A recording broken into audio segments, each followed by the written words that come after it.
My husband confessed on our 10th wedding anniversary. I love your sister. She is expecting my child.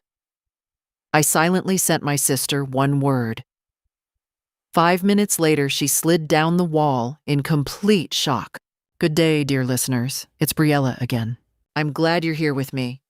Please like this video and listen to my story till the end, and let me know which city you're listening from. That way I can see how far my story has traveled. People always said Daniel and I were the couple that made marriage look easy.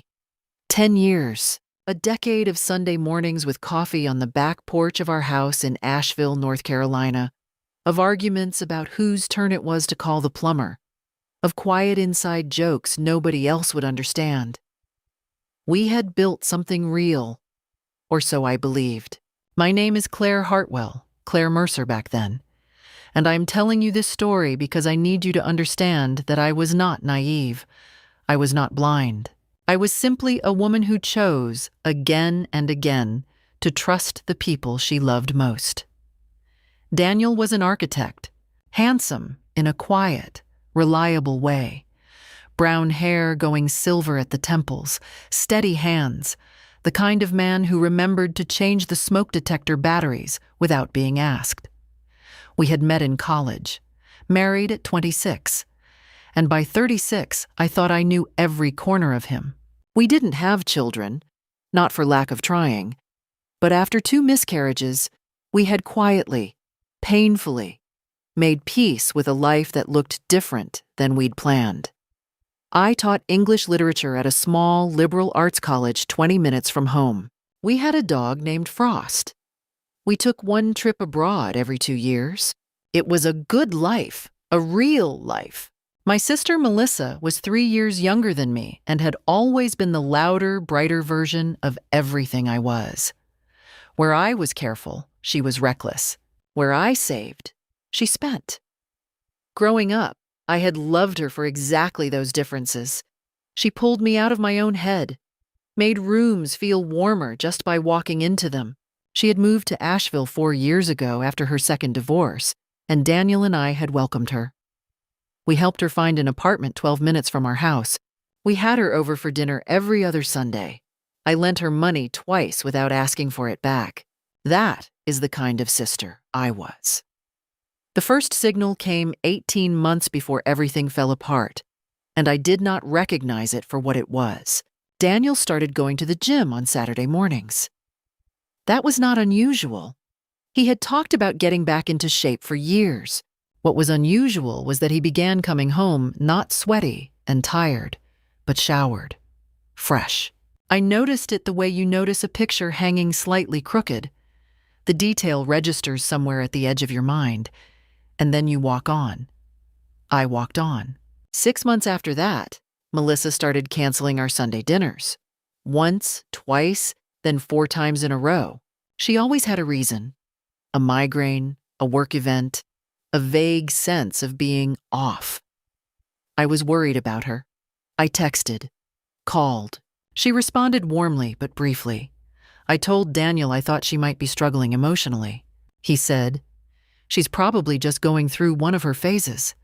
And I believed him, because he had always been steady, and I had always been the one who overthought things.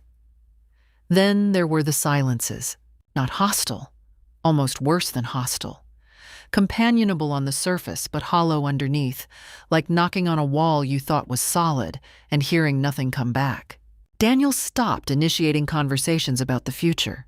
He stopped mentioning the Portugal trip we had been loosely planning. When I brought it up one evening in January, he said, "Let's talk about it later." And later never came. Could I have pushed harder? Yes. Do I wish I had? Every day and never, both at once. Our 10th anniversary fell on a Saturday in late April. I had made a reservation at a restaurant we loved downtown. Exposed brick, good wine list, the kind of place where you could talk for 3 hours without noticing the time. I wore the blue dress Daniel had once said made me look like someone who knew exactly who she was. I felt, walking into that restaurant, like a woman celebrating something solid and earned. We were halfway through dinner when he set down his fork. The way he did it, carefully, deliberately, the way you set down something fragile, told me everything before he said a word. I felt the floor of the world tilt just slightly, just enough. "Claire," he said, "I have to tell you something. I've been trying to find the right time, and I know there isn't one, so I'm just going to say it." I looked at him across the table with its small candle, its white cloth, its ordinary beauty, and I waited. "I'm in love with Melissa," he said. "It's been going on for over a year, and she's pregnant, Claire. It's mine." The restaurant kept moving around me. A waiter laughed somewhere behind me. A glass clinked. The world continued as though nothing had ruptured. I picked up my phone. I opened my messages with Melissa. I typed one word and sent it. "Congratulations." I set the phone face down on the table and looked at my husband, at the man I had spent 10 years building a life with, and I said nothing at all. 5 minutes later, my phone buzzed. I didn't look at it. I already knew what was happening on the other end. I would find out later from her roommate that Melissa had slid down her kitchen wall and sat on the floor for 20 minutes, unable to move. Good. She should have thought about that before she decided to become the villain of my story. I drove home alone that night. Daniel had tried to follow me out of the restaurant, his hand reaching for my arm in the parking lot, his voice low and urgent, with the particular desperation of a man who expected tears and got silence instead. I removed my arm from his grip the way you remove a coat from a hook, without drama, without force. I got into my car. I drove home. The house looked the same as it always had.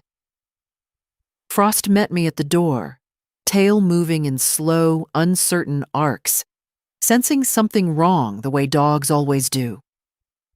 I sat down on the kitchen floor with him, and I let him put his head in my lap, and I stared at the cabinet under the sink for a long time without thinking anything at all. Then I started thinking. The house was in both our names. We had bought it 7 years ago for $340,000. It was worth considerably more now.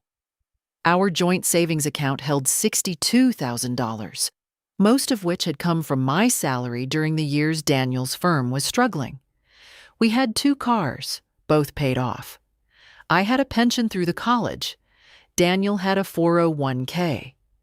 We had no prenuptial agreement because at 26 neither of us had owned anything worth protecting, and because the idea of protecting ourselves from each other had seemed like a kind of betrayal. Was it naive? Yes. Was it also completely normal? Also, yes. Most people who marry for love don't do it with an exit strategy. That is not stupidity. That is faith. And faith, I was learning, can be used against you. I made myself get up. I made coffee. I sat at the kitchen table with a legal pad, an actual paper legal pad, because I did not want any of this on a device connected to our shared accounts, and I began to write down what I knew. Daniel had been conducting an affair with my sister for over a year. Melissa was pregnant. The child, if Daniel was telling the truth, was his. They had apparently been together long enough, and seriously enough, that he felt ready, or perhaps pressured, to confess. Which meant this was not a moment of weakness. This was a relationship. This was a choice they had made, and made again, every day for more than 12 months, while sitting at my dinner table and accepting my hospitality and looking me in the eye. That realization, not the betrayal itself, but the sustained, deliberate nature of it, was the thing that moved me from grief into something colder and more useful. I was frightened. I want to be honest about that. I was 36 years old, and the architecture of my life had just been demolished while I was sitting inside it. I had no children to anchor me. My closest friend in the world was the woman who had done this to me. My financial security was tied to a man I could no longer trust. The fear was real, and it was large, and it sat in my chest like a stone. But here is what I had learned from 2 decades of teaching literature. Every story has a moment where the protagonist chooses whether to collapse or to act. The ones who collapse become cautionary tales. The ones who act become something else. I chose to act. The first thing I did at 11:30 at night, sitting at my kitchen table in my anniversary dress, was call my college roommate, Janet Okafor, who had become a family law attorney in Charlotte. I got her voicemail. I left a message that was 3 sentences long. "Janet, it's Claire. I need a divorce attorney. Call me when you can." The second thing I did was take photographs of every financial document in the house: bank statements, mortgage papers, investment accounts, tax returns for the last 7 years. Daniel had paper copies of everything in a file drawer in his home office because he was, ironically, the kind of organized and responsible man who kept paper copies of everything. I worked quietly and methodically, Frost asleep at my feet, for 2 hours. The third thing I did was open a new email account, not connected to any of our shared devices, created on my phone's browser using a name that meant nothing, and forward everything to myself. Daniel came home at 1 in the morning. I heard his key in the lock, heard him pause in the hallway, heard him come to the kitchen doorway. I was still at the table. The legal pad was face down. The phone was in my pocket. "Claire," he said. "I'd like you to sleep in the guest room tonight," I said. "We can talk tomorrow if you need to.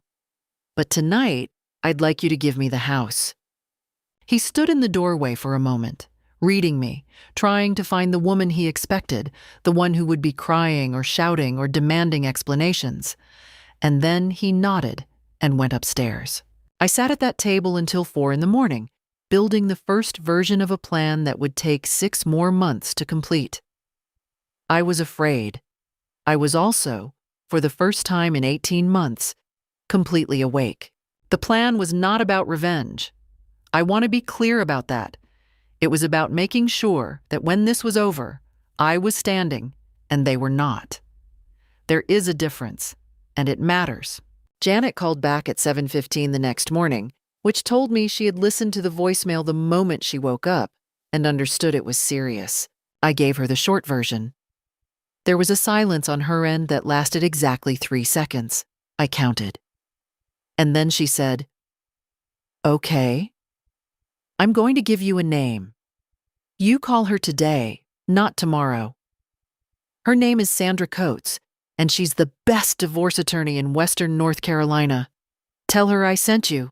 And Claire, don't say anything to Daniel about what you're doing. Not yet." "I know," I said. "I mean it. Not a word, not a hint." "Janet," I said, "I know." I called Sandra Coates at 8 o'clock. Her assistant gave me an appointment for the following Thursday. I took it. Then I went to school and taught 2 sections of American literature, and I discussed Edith Wharton's The Age of Innocence with 22 undergraduates, and not one of them could have told from looking at me that anything was wrong.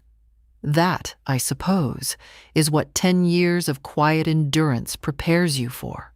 Daniel was home when I returned. He had made dinner, pasta, the one dish he made reliably, and it was sitting on the stove in a way that was clearly meant as a gesture.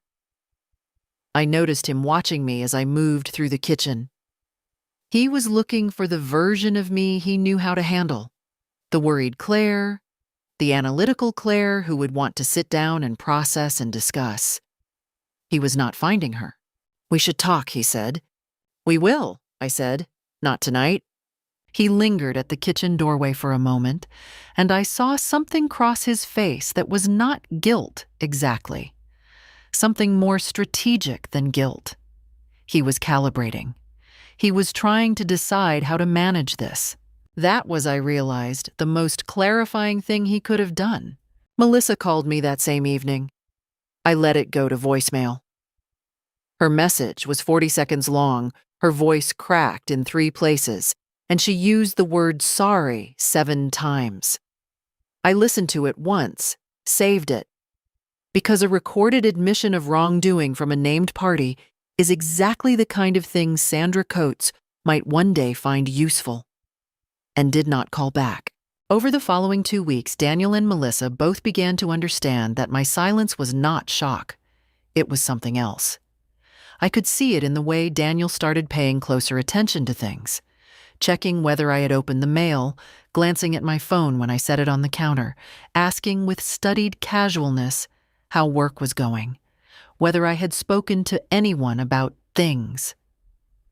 He was trying to determine what I knew and what I was doing. Melissa texted 3 more times. I responded once, briefly, to say I needed space. That answer was calibrated to give her just enough to feel she hadn't completely lost me, enough to keep her from doing anything drastic before I was ready. Then came the proof. I had not been looking for it, exactly. I had assumed I would need to build a case slowly. But life has a way of delivering clarity when you are finally ready to receive it. On a Wednesday evening, 2.5 weeks after the anniversary, I stopped by the pharmacy near our house to pick up a prescription. The pharmacist, a woman I had chatted with dozens of times, a woman named Roberta, who knew both me and Daniel by name, looked at me with an expression I had not expected. "Mrs. Mercer," she said quietly, "I want you to know I've been thinking about whether to say anything, and I've decided I should. Your husband came in about 10 days ago and picked up a prenatal prescription. It wasn't under your name." She paused. "I know it's not my place, but I've known you for years and I thought you'd want to know." I held the edge of the pharmacy counter with one hand. "Thank you, Roberta," I said. "I appreciate you telling me." I got to my car. I sat in the parking lot for 5 minutes. Then I drove to a FedEx office, printed the screenshot I had taken of Daniel's pharmacy app 2 weeks earlier. I had known his password for 3 years. He had never changed it, which showed the prescription pickup for a prenatal vitamin supplement under an address I recognized as Melissa's apartment. A digital record, a witness account, a pharmacy receipt in his own name. That was the moment the door closed behind me. Not the confession at the restaurant. That was the wound. This was something different. This was evidence. This was the architecture of a case that could not be argued away or softened by remorse. I put the documents in a folder. I put the folder in my bag. I had an appointment with Sandra Coates in 4 days. I drove home, cooked dinner, and asked Daniel how his day had been. He told me. He seemed relieved that I had asked. He had no idea that the conversation had already, in every way that mattered, been over for weeks. Sandra Coates was 61 years old, silver-haired, and had the kind of unhurried precision that suggested she had seen every version of this story and was not impressed or disturbed by any of them. She read through my documentation folder in silence for 7 minutes, while I sat across from her desk and watched the magnolia tree outside her office window move slowly in the spring wind. "You've done good work," she said finally. "I'm a literature professor," I said. "I know how to gather evidence for an argument." She almost smiled. "Here's where we are. North Carolina is an equitable distribution state. Not 50-50, but what the court considers fair given contributions to the marriage. Given your salary history, the documentation you have on the joint accounts, and the length of the marriage, you are in a strong position. The affair itself doesn't affect asset division directly in this state, but it affects leverage." She paused. "And you have considerable leverage. We discussed the plan. She would file the divorce petition that week. Simultaneously, I would move half of the joint savings into a personal account, which was entirely legal under North Carolina law prior to a court freeze order. I would also document the equity in the house and retain a financial evaluator. I did all of it within 72 hours. Daniel found out on a Tuesday morning when the petition was served to him at his office. I know the sequence of what happened next because his assistant, a young woman named Priya, who had always been quietly sympathetic to me, texted me that afternoon. He got the papers this morning. He's been on the phone for 3 hours. I'm sorry, Claire. He called me 9 times between noon and 4 p.m. I let it go to voicemail each time. At 4:15, he came home. I was in the living room with Frost and a cup of tea, and I had anticipated this conversation, which is why I had also, quietly, asked my neighbor David, a retired police officer who I had known for 6 years, to be available that afternoon if I texted him. I had not told him why. He had said, without asking, "I'll be right next door." Daniel came in through the front door, and the first word he said was my name, loudly. Not a greeting, a confrontation. "You did this without saying a word to me," he said. You had a lawyer, you moved the money. You had me served at work, Claire. You announced at our anniversary dinner that you'd been sleeping with my sister for a year and that she was carrying your child," I said. "What conversation did you think we were going to have after that?" He stopped. He recalibrated. Then, in a lower register, "This doesn't have to be a war." "I agree," I said. "It doesn't. Your attorney can call Sandra Coates." What came next was the part I had not fully prepared for, which is not to say I was unprepared, only that hearing it out loud was different from anticipating it. "Melissa is scared," he said. "She's pregnant, Claire. She's scared and she's alone, and you won't even return her calls. If you push this, if you go after everything, you're not just hurting me. You're taking from a child who hasn't even been born yet." And there it was. The baby as a shield, the baby as a weapon. The move of a man who had run out of legitimate positions and was now using the most vulnerable thing available. "The child," I said carefully, "is not a party to this divorce. What happens to that child financially will be handled through paternity and child support channels, which are entirely separate. My attorney has already made sure of that." He stared at me. "You've really thought this through." "Yes," I said. "I had about 17 months of things I should have been thinking about available to me. I used the time well." He left. That night, Melissa came to the house. She did not ring the bell. She knocked 3 times, hard.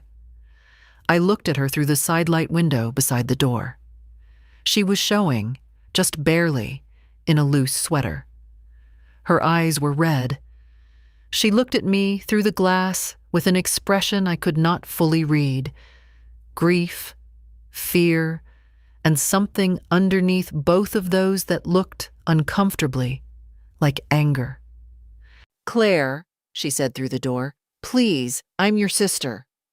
"I know who you are," I said. "You should call your own attorney, Melissa. That's my advice." I walked away from the door. She knocked 4 more times. Then she left. 2 days later, I received a text from a number I didn't recognize, which said, "You think you're being smart, but you're going to lose that house and you know it. Back off, or this gets worse for you." I forwarded the text to Sandra Coates and blocked the number. Then I packed a bag, put Frost in the car, and drove 3 hours to Janet's house in Charlotte, where I slept for 11 hours straight and woke up to the smell of her coffee and her voice in the kitchen and the specific relief of being somewhere that no one could find me and make demands of me. I needed those 4 days. Not to recover. I was not ready to call it recovery, but to breathe, to remember that I existed outside of this situation, that there was a version of my life waiting on the other side of the legal process, like a room I had not yet been allowed to enter. I stayed 4 days. Then I drove back to Asheville and I picked the fight back up. Asheville looked exactly as I had left it. The magnolias were fully in bloom. A neighbor I barely knew waved from across the street. The house was quiet in the way that houses are when they've been empty for several days, a held breath quality, as though it had been waiting. I unloaded the car, fed Frost, and made a pot of coffee. Then I sat at the kitchen table and checked my email. Sandra Coates had sent me a summary of what had happened in my 4 days away. Daniel's attorney, a man named Gary Pullman, who Sandra described with professional understatement as aggressive, had sent over a proposed settlement. I read it twice. The proposal gave Daniel the house. It offered me 40% of the joint savings and no spousal support, on the grounds that I was employed and financially self-sufficient. It included a clause suggesting I had voluntarily vacated the marital home by leaving for 4 days, a clause that Sandra had already flagged as legally meaningless but rhetorically telling. So that was the strategy. They had watched me leave, and they had decided that meant weakness. That was their first real mistake. The second message was from Melissa, sent from a new number I didn't recognize. The message was long. I will summarize it. She was sorry. She had never meant for things to happen this way. She still loved me. She and Daniel were not asking me to be happy for them. She understood that was impossible. But they were asking me to be reasonable. The baby was coming in 4 months. She was alone and frightened. Daniel was stretched thin. They weren't trying to destroy my life. They just wanted everyone to be able to move forward. Was any of it true? Possibly some of it. People who do terrible things are not, in my experience, purely villainous in their own minds. They have feelings, and the feelings are real, even when the actions are indefensible. But the question of whether Melissa was genuinely frightened was separate from the question of what she was asking me to do, which was to accept less money, less justice, less acknowledgement of what had been taken from me, so that she and Daniel could move forward more comfortably. The answer was no. It had always been no. I called Sandra and told her to decline the settlement proposal and begin the formal discovery process. What followed over the next 2 weeks was a particular kind of quiet. Daniel's car was still in the driveway most evenings because neither of us had yet left the house, a detail that Sandra said was common and uncomfortable, but legally insignificant. We moved around each other with the careful deliberateness of people who have decided not to make the present worse. He made coffee in the morning. I walked Frost. We did not eat meals together. We did not speak unless practical necessity required it. It was, in its way, more honest than anything we'd had in the last year of the marriage, and I found that thought both darkly funny and genuinely sad. The social support came from a direction I had not predicted. There was a woman in my department, a historian named Dr. Renata Voss, who was 10 years older than me, twice divorced, and broadly regarded as one of the most composed people on campus. We had always been friendly, but not close. One afternoon in the faculty lounge, she sat down across from me with her lunch and said, without preamble, "I heard something happened in your personal life. You don't have to tell me anything. But if you need someone who's been through the legal side of a bad divorce, I'm available." I looked at her for a moment. "Who told you?" "Nobody told me anything specific. You just look like someone swimming very hard underwater." She opened her lunch container. "The kind of swimming that happens when you're very determined and also completely exhausted." I laughed. It was the first time I had laughed in 3 weeks, and it felt so unexpected that it startled Frost, who was asleep under the table. After that, Renata and I had lunch twice a week. She did not give me advice I hadn't asked for.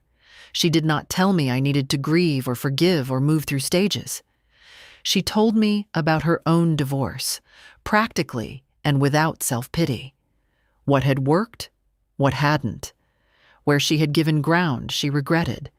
Where she had held firm and been glad she did. She recommended a therapist who, she said, specialized in people who don't want to be told how to feel. I made an appointment. I also, in that period, told 4 people what had happened. Janet, Renata, my therapist, and my mother, who lived in Portland and received the news with a silence followed by 4 words. What do you need? Not how could she? Not I always thought, Daniel. Not this is going to be so hard. Just, what do you need? I told her I needed her not to contact Melissa, and she said she could do that. I told her I needed her to trust that I knew what I was doing, and she said quietly, I've trusted you your whole life, Claire. I'll keep doing it. That was the foundation I built the next phase on. Not fury, not righteousness. 4 people and a dog, and the clear-eyed certainty that what was right was also, in this case, what was legally achievable. Daniel and Melissa were watching. I could feel it.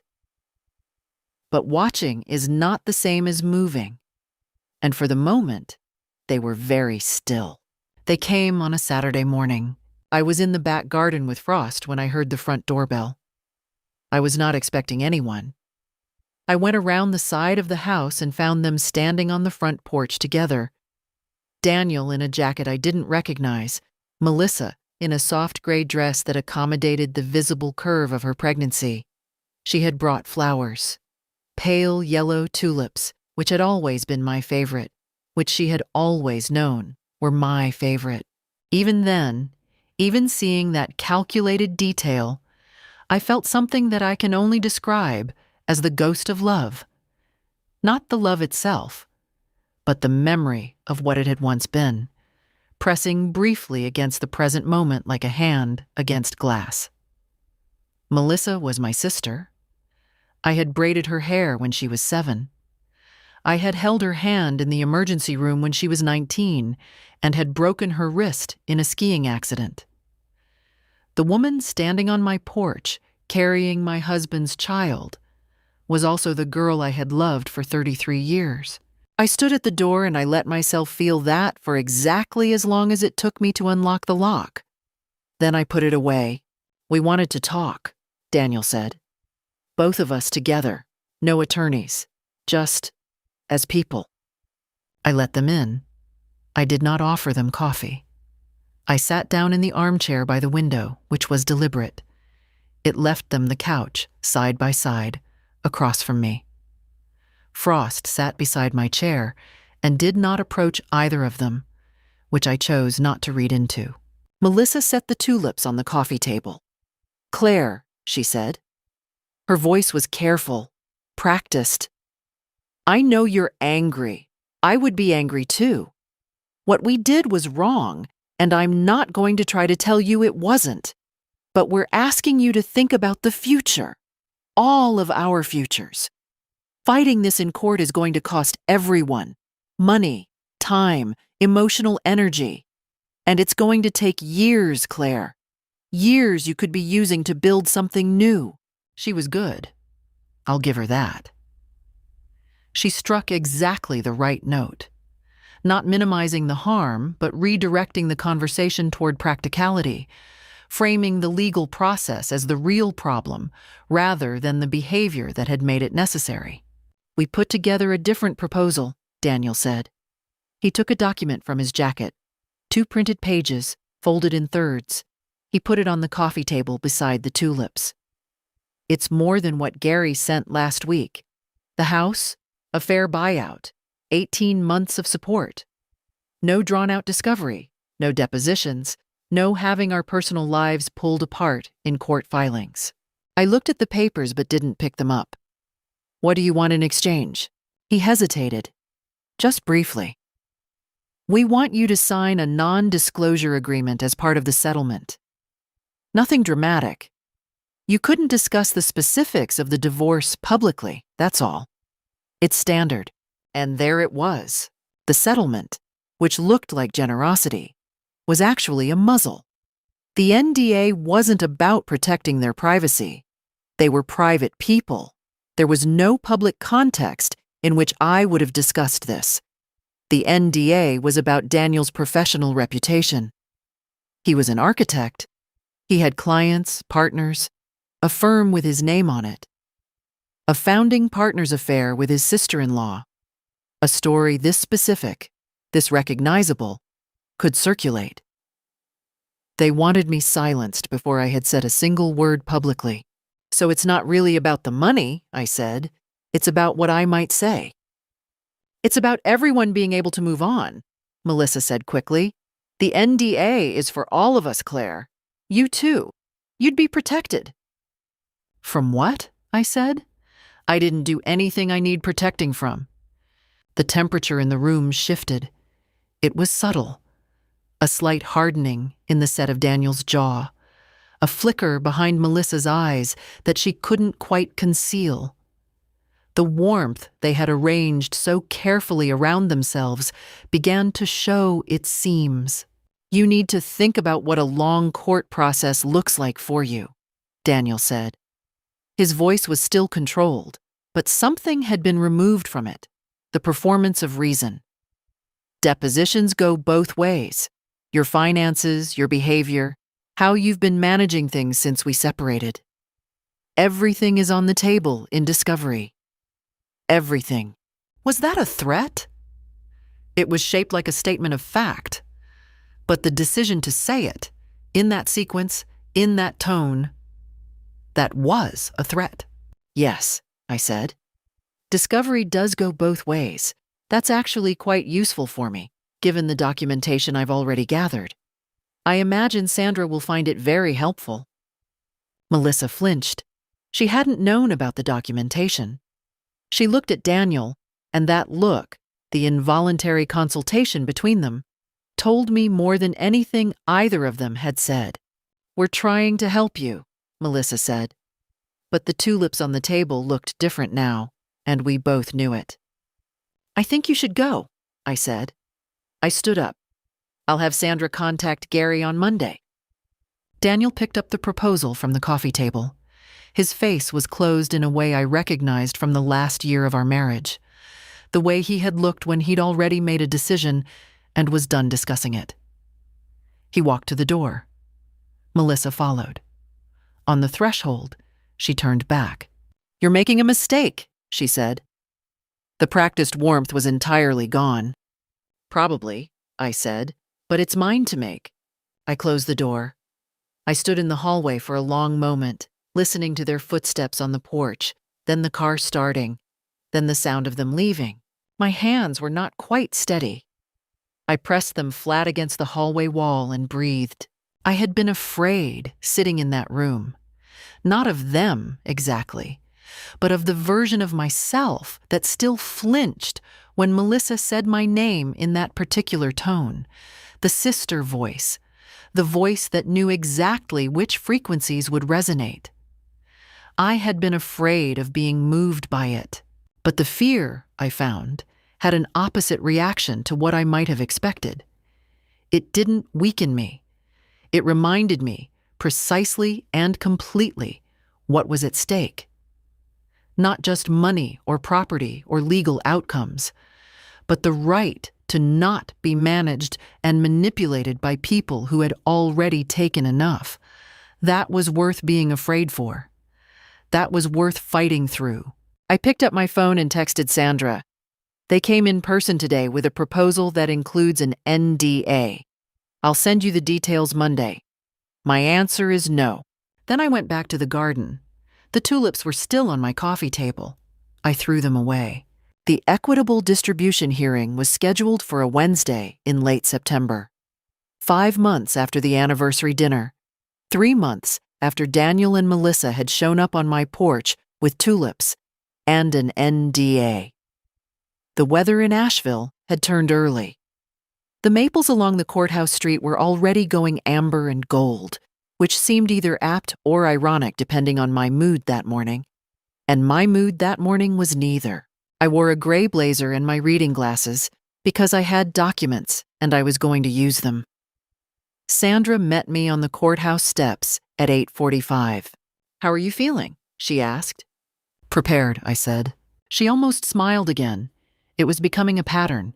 Gary Pullman was already inside with Daniel, and, to my moderate surprise, Melissa, who was now visibly, significantly pregnant and who had apparently decided to attend despite having no formal legal role in the proceedings.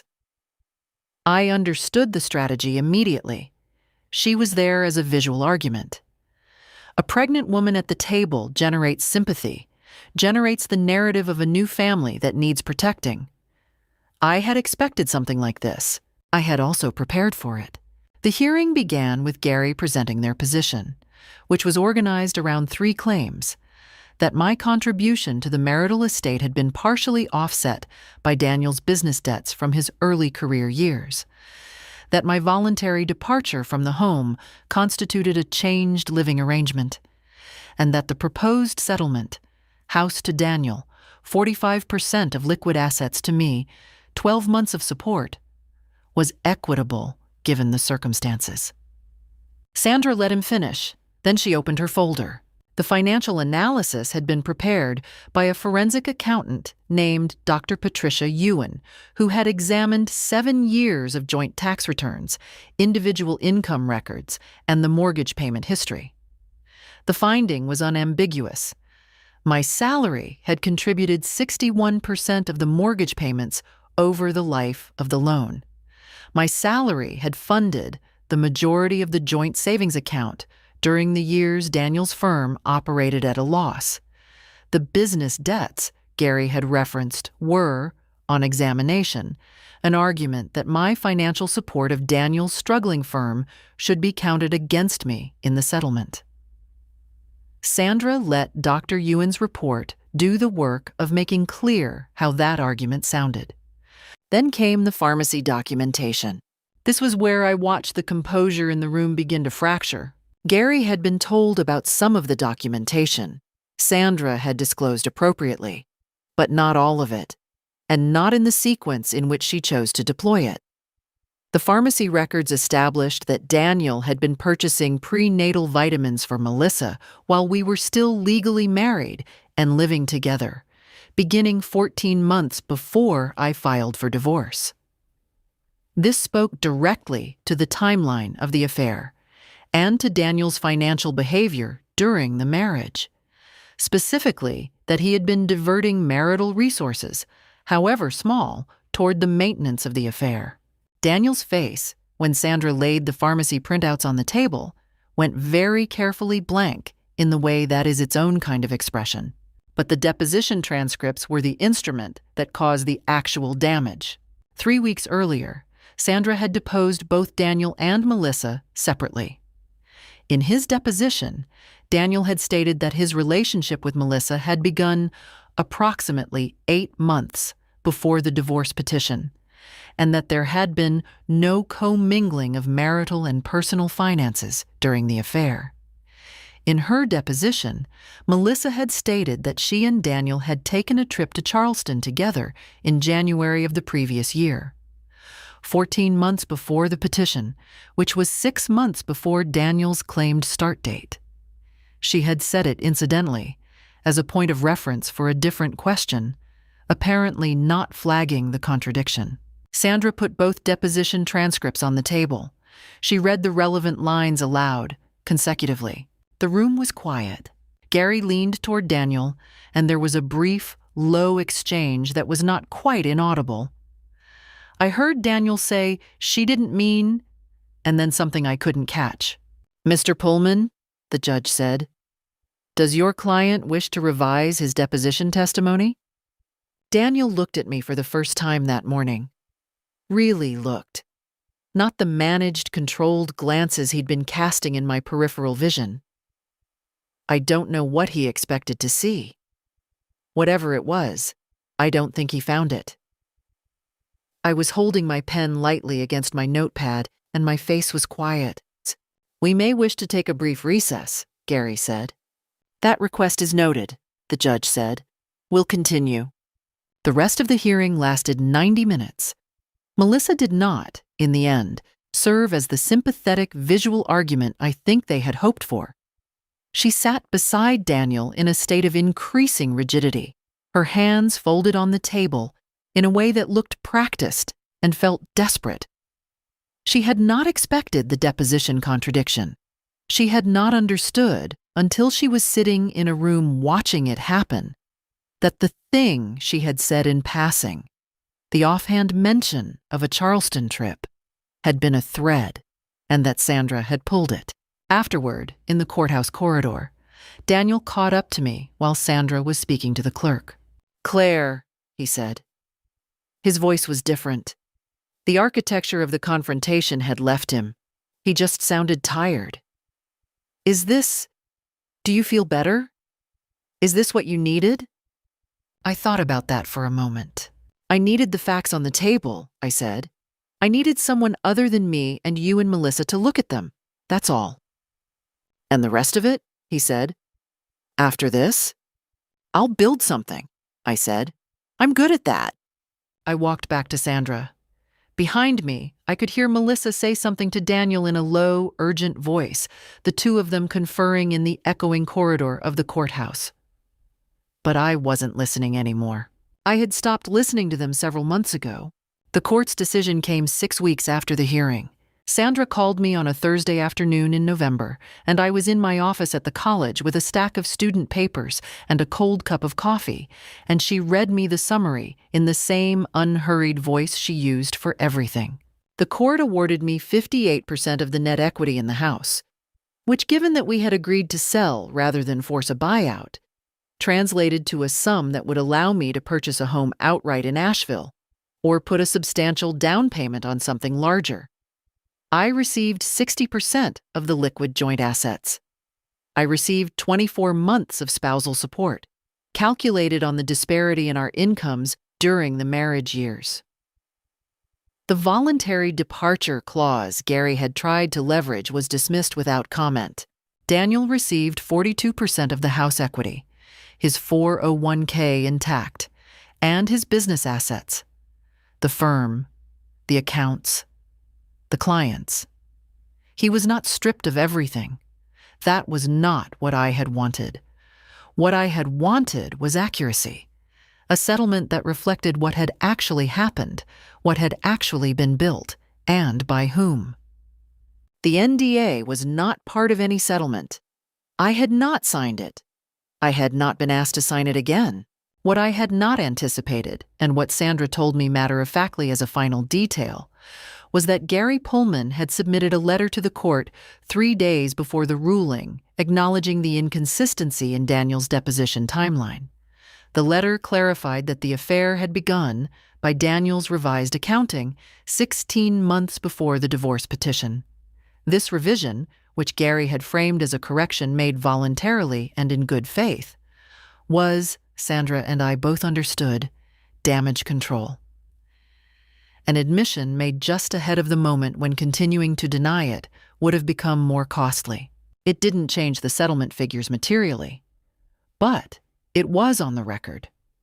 Daniel had lied in his deposition and then corrected the lie before it could be formally adjudicated as perjury. That correction had its own consequences. It had made Gary's job harder. It had damaged Daniel's credibility with the judge, and it had the feel, when Sandra described it, of a man who had spent months managing a situation and had finally run out of room to manage. I said thank you to Sandra, and I meant it with more precision than the phrase usually carries.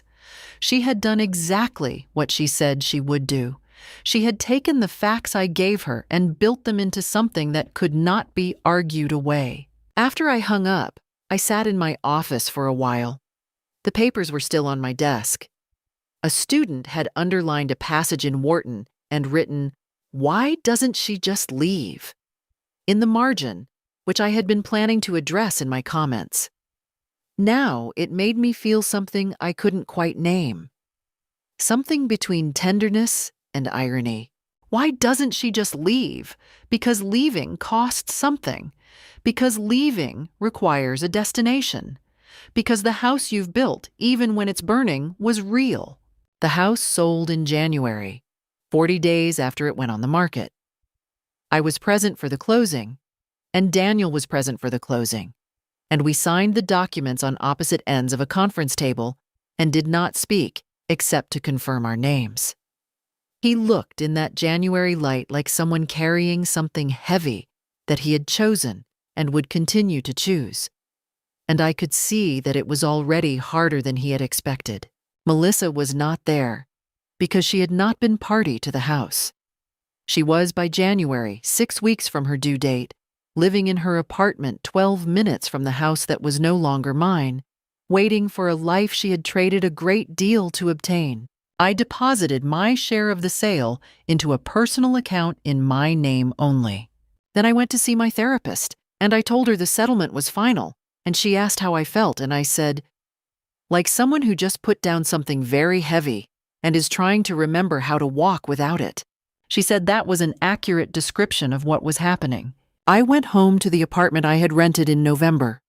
Small, south-facing, full of morning light, with a yard big enough for frost. I made dinner. I called my mother. I called Janet, who said, "I knew you'd be okay," in a voice that suggested she had known nothing of the kind and was simply relieved to have been right. I called Renata, and we made plans for dinner on Friday. I did not call Melissa. I did not call Daniel. I had nothing left to say to either of them that needed to be said. The chapter was complete, not because I had stopped feeling it.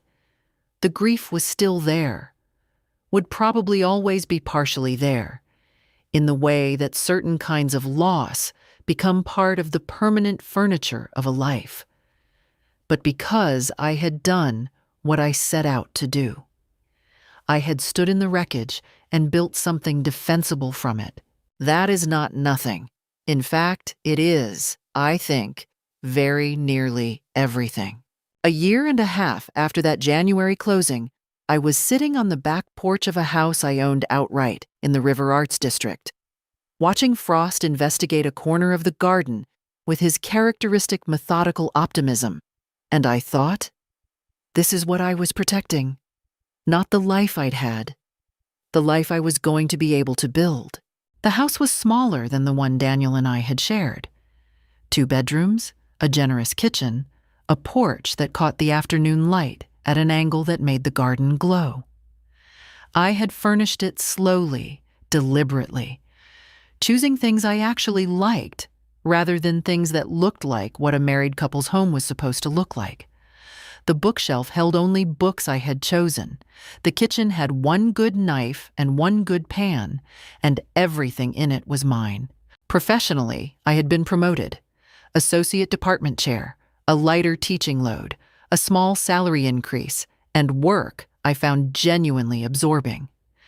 I was also quietly finishing a book I had started and abandoned 3 times during the marriage, a critical study of domestic space in American women's literature from 1890 to 1950. My editor had given me a deadline of the following spring, and I was going to meet it. I had been on 4 dates in 18 months. None had become anything yet, which did not trouble me the way I thought it might. I had not, it turned out, been waiting for a relationship. I had been waiting to become, again, someone who could have one without compromising the architecture of herself to make it fit. Renata and I had dinner every Friday. My mother flew out in August, stayed 10 days, and never once mentioned Daniel or Melissa except to ask on the last evening, "Do you feel okay?" When I said yes, she nodded, as though verifying something she already knew. I know what happened to Daniel and Melissa not from personal contact, but from the unavoidable information flow of a medium-sized city. Daniel's firm had lost 2 significant clients. One had cited professional judgment in his farewell note. The firm was still operating, but smaller, and the financial obligations he had taken on, child support, his own housing, reduced income, were considerably less comfortable than the life he had left. Melissa and Daniel were not living together. They co-parented, or were attempting to, which is a thing that sounds simple, and is, in practice, a sustained negotiation between 2 people who have already demonstrated they do not bring out the best in each other. Melissa had gone back to work part-time when the baby was 3 months old, earlier than she'd planned. The second divorce settlement she'd been living on was, evidently, not infinite. Was I glad they were struggling? The honest answer was, not exactly. What I felt was something closer to a quiet recognition that choices have weight, and the weight doesn't disappear when the choice is made. It just changes shape and has to be carried differently. They had chosen each other. They were carrying it. I had chosen myself. I was carrying something different. On a Saturday in June, I drove up to the Blue Ridge Parkway before the tourist traffic and walked 3 miles in the quiet that only happens above 2,000 feet. Frost ran ahead on the trail and doubled back with the cheerful purposelessness of a creature who finds movement inherently worthwhile. I thought, up on that ridge with the light breaking over the mountains. I am 38 years old. I own a house. I have a job I'm good at. 4 people who would answer the phone at midnight, a book almost finished, and a porch where the light comes in at the right angle every afternoon. That is not a consolation prize. That is a life, built fresh from the foundation up, with the materials the settlement had given me and the time the divorce had, in its brutal way, returned to me. Frost came barreling back and crashed into my legs. I reached down and scratched his ears. "Okay," I said, to no one in particular. "Okay. They say betrayal breaks you. It doesn't. Not if you refuse to let it be the last thing that happens to you. I didn't survive my marriage ending. I built my way out of it. Slowly, carefully, document by document and decision by decision. Here's what I learned. Silence is not weakness. Preparation is not coldness. And knowing your own worth, legally, financially, emotionally, is the only real protection you have. What would you have done in my place? Would you have opened that door, signed that NDA, accepted the first offer? I'd genuinely like to know. Leave a comment. I read everyone. And if this story stayed with you, subscribe. There are more. Thank you for listening all the way to the end. It meant more than you know.